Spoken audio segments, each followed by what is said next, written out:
जय हिंद विद्यार्थी मित्रांनो, मी श्याम पैठणकर स्वागत करतो तुमचं माझ्या युट्यूब चॅनलमध्ये.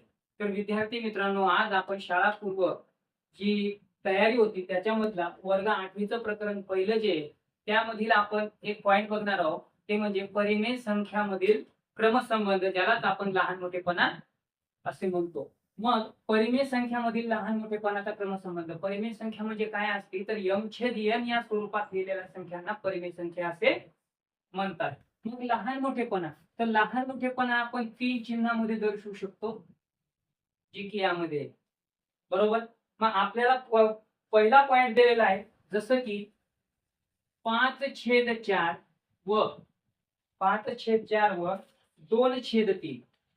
2/3 याचा आपल्याला क्रमसंबंध ठरवायचा आहे. म्हणजेच काय करायचंय, लहान मोठेपणा ठरवायचा आहे. याचा क्रमसंबंध ठरवा.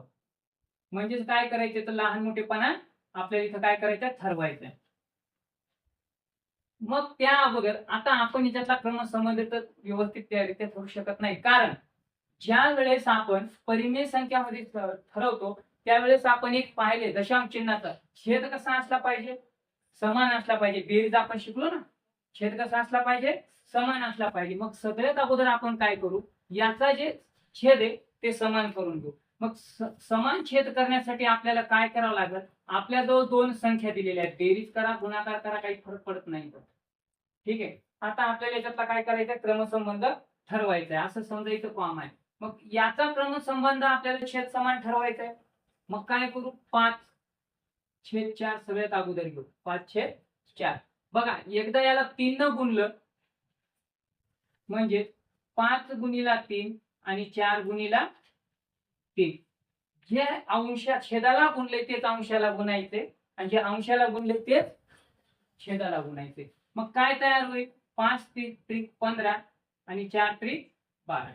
आता आपल्याला एक सापडलं. दुसरा पॉइंट घेऊ आपण 2/3. काय घेणार आहे, 2/3. मग याला सुद्धा तेच करा, 2 गुणिला आणि खाली 3 गुणिला. जर आपण 4 ला 3 न गुणलं तर 3 ला आता किती न गुणायचंय, 4 न. मग खाली 4 तर वरी 4. मग काय येईल पहा, 4 दुणे 8 आणि 4×3 = 12. मग मिळालेल्या आपल्याजवळ दोन संख्या आहेत, कोणकोणत्या. पहिली मिळाली 15/12 आणि दुसरी मिळाली 8/12. मग 15 पेक्षा 8 मोठे की लहान, मग लहान. मग आपल्याला हे मोठं दाखवायचे, मग कोणतं चिन्ह वापरावं लागेल, हे वापरावं लागेल. बरं, मग हे 15/12 जे मोठं आलेले ते कोणत्याच आहे तर ते 5/4 आहे. कशाच आहे, 5/4. म्हणजे हे पूर्ण सोडून झाल्याच्या नंतर सुद्धा आपल्याला जे पहिलं दिलेलं आहे ते घ्यावं लागणार आहे. म्हणजेच कसं तर 5/4 हे मोठं असेल 2/3 पेक्षा. यालाच म्हणतात परिमेय संख्येतील क्रमसंबंध, म्हणजे लहान मोठे पण. बरोबर. आता आपण काय केलं तर सगळ्यात अगोदर छेद समान करून घेतले. छेद समान करून घेतल्याच्या नंतर आपण काय केले, याचे हे काढून घेतले, याच्यात हे मोठं दाखवले. एवढं कळलं ना, एवढं मोठं दाखवलं. मग ही संख्या कोणत्याची होती तर ही संख्या होती 5/4 ची. जी संख्या दिली ती परत आपल्याला इथे लिहून घ्यावं लागणार, त्याच्यात सुद्धा लहान मोठेपणा दाखवावा लागणार. कळलं, ठीक आहे. पण आता जर परिमेय संख्या एखाद्या वेळेस तुम्हाला माहित असते, आपण एक संख्या रेषा घेतो. संख्या रेषेला आपण काय दिलेलं असते, शून्य ओ, म्हणजे त्याला म्हणतो आपण आरंभ बिंदू. आणि इकडे जी संख्या असते प्लस मधली संख्या जी असते त्याला आपण काय म्हणतो, उजवी बाजू. काय म्हणतो, उजवी बाजू. आणि ते प्लस मध्ये असतात. आणि इकडे जे असते, इकडे जे असतात त्याला काय म्हणायचं, ऋण संख्या, ज्याला आपण काय म्हणतो, डावी बाजू. मग आता कधी पण लक्षात ठेवायचं, उजव्या बाजूपेक्षा डावी बाजू ही कधीही लहान असते. कळलं. उदाहरण मी जर दिलं 4 आणि इकडे दिलं 5, इकडे 3 देऊ द्या त्याला, मोठं कोणतं होईल, 3 होईल. कारण आपण काय म्हटलंय आता, उजव्या बाजूपेक्षा डावी बाजू कधीही लहान असते. हा फरक काय, जर इकडं पण 4 असतं, -4 तर हे चिन्ह कोणतं आलं असतं, बरोबरचं आलं असतं. कळलंय का. आपण क्रमसंबंध ठरवायला, क्रमसंबंध ठरवण्यासाठी आपल्याला संख्या रेषा तेवढीच माहिती असायला पाहिजे. आपण आता परिमेय संख्यावर संख्या रेषेवर ते संख्या चिन्ह दाखवायचं झालं ना आपलं. दिलेली संख्या परिमेय संख्या रेषेवर दाखवा, संख्या रेषेवर दाखवा. त्या पद्धतीचा आपल्याला उपयोग करायचा. पण इथं काय आहे, लहान मोठेपणा आता सध्या लिहून घ्या. तर बघा आपला दुसरा प्रश्न, -7/9 व 4/5 वच्या जागी कॉमा देऊ आपण 4/5. मी मगाशीच म्हणले संख्या रेषावरली इकडली धनसंख्या, इकडली ऋण संख्या. धनसंख्यापेक्षा ऋण संख्या ही कधीही लहान असते. त्याच्यामुळं याचं काही सोडवत बसायचं काम नाही. सरळ सरळ माहिती की कोणतं उत्तर येणार आहे. पण लक्षात घ्या, इकडं जेव्हा आपण डाव्या बाजूकडे जाऊ त्यावेळेस जर अशातला क्रमसंबंध ठरवायला सांगितला तर कधी संख्या जी लहान असते, वजामधली जी लहान संख्या असते ती सर्वात मोठी असते. वजाच्या ह्याच्यात इकडे गेलो का आपण, नाही, जी वजामधली असेल, आता इकडे -3 आहे, -4 आहे, -5 आहे, याच्यातली जर विचारायला गेली तर याच्यापेक्षा ही मोठी, याच्यापेक्षा ही मोठी, याच्यापेक्षा ही मोठी.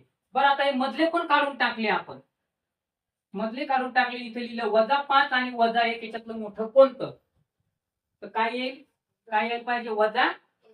हे फक्त इकडल्या बाजूला होईल, डाव्या बाजूला. एवढं कळलं. मग याच्यात जास्त सोडवायची गरज नाही. आपल्याला सरळ माहिती काय आहे, -7/9 पेक्षा -4/5 ही संख्या मोठी आहे. त्याच्यात काही एवढं डोकं लावण्याची गरज होती का, नाही. कारण बघा इथं मायनस दिले, इकडे दोन्ही संख्या प्लस मध्ये, प्लस पेक्षा मायनस हे कधीही लहान असते. आता त्याच्यानंतर आपण तिसरा घेऊ. तिसरा आपल्याला दिलेला आहे -7/3 -7/3 कॉमा -5/2 -5/2 याची तुलना करा म्हणते. ते काय करायची आपल्याला, याची तुलना करणे म्हणजे तेच क्रमसंबंध ठरवणे. तुलना करा. आता बघा दोन्हीला मायनस दिलेलं आहे. आता आपण असं म्हणू शकत नाही का -7 पेक्षा -5 हे मोठे असायला पाहिजे, करेक्ट. पण खालची संख्या बघा, खालचे दोन्ही हे दिले. मग सगळ्यात अगोदर आपण काय करू, याची तुलना करण्यासाठी आपण आधी काय करू, असं समजू की याला मायनस नाही, काय नाही, मायनस नाही असं समजून चालायचं, मायनस समजून चालायचं. मग त्या पद्धतीत जर आपण करत गेलो तर आपल्याला आता छेद समान करायचा आहे. मी काय म्हटलं, आपण मायनस काढून टाकले, धन याच्यात आणायचं होता, सध्या काय आणायचं, धन याच्यात आणायचं. मग याचा छेद समान करायचा आहे. डायरेक्टच करतो मी, कशाला टेन्शन घेऊ, का नाही.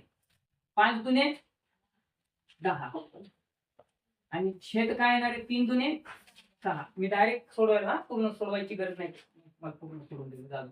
बघा 7/3. आता या 7/3 ला आपण सोडवताना काय करायचं, पहिले गुणाकार.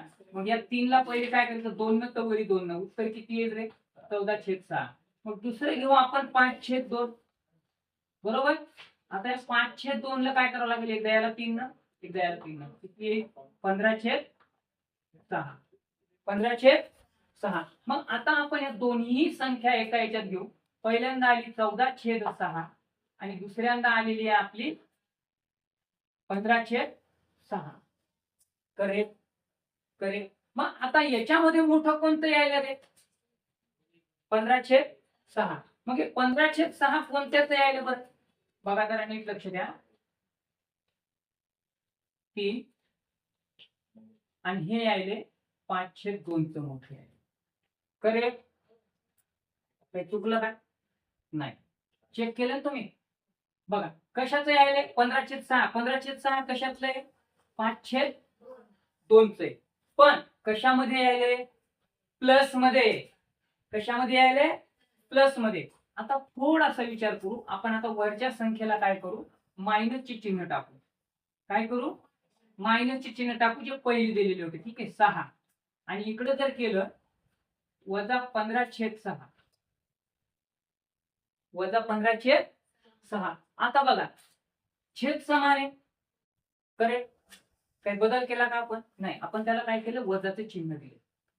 मग आता सांगा, -14 मोठे असतील की -15 मोठे असतील, -14. मग याला मोठं दाखवायचं आता आपल्याला, कारण आपण काय केले सुरुवातीला मायनस काढून आणलं तेव्हा 5/2 हे मोठं होतं. मग आता मोठं कोणतं यायला बघा बरं.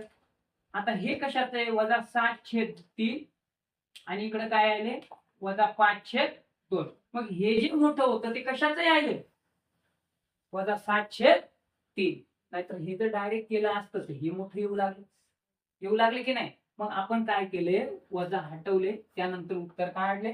जर वजा हटवलं तर त्याचं मोठं हे यायले जे 5/2चं होतं. आपण परत वजा बाकीचे चिन्ह जे वजा लावलेले होते ते दिले आणि त्यानुसार पाहिलं तर -7/3 आणि हे मोठं आहे -5/2 पेक्षा. कळलं व्यवस्थित. लहान मोठेपणा त्यालाच म्हणतात. हे 3 चिन्ह वापरायचे. समजलं ना. क्लिअर. आता आपण याच्यातला चौथा पाहू. बघा चौथं काय आहे आपल्याला दिलेलं 3/5 व 6/10 याची तुलना करा.